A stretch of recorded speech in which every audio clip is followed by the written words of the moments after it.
দিন ধরে ক্রেভিং হওয়ার যে খুব ঝাল করে একটা ভর্তা খাইতাম। তো ভাবলাম যে কী ভর্তা খাইলে তৃপ্তি হইব। তো ভাবলাম যে বেগুন ভর্তা বানাই। তো বেগুন ভর্তা আজকে বানাইলাম। আর এতটা স্বাদ হয়েছে একদম খানি দেখে আপনারা বুঝতে পারা।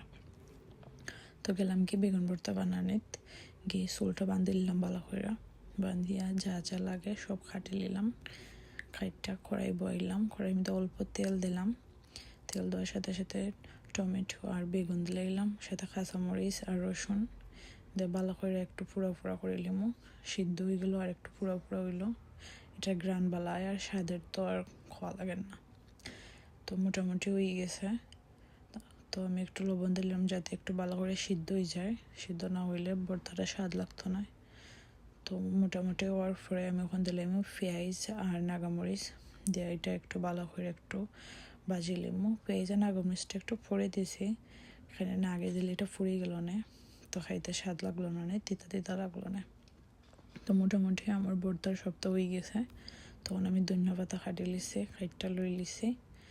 লওয়ার পরে এটার মধ্যে একটু ধনিয়া পাতা দিলাম, সরিষার তেল, আলু বান্ধি নিলাম, দিয়ে ভালো করে মাখাই নিলাম।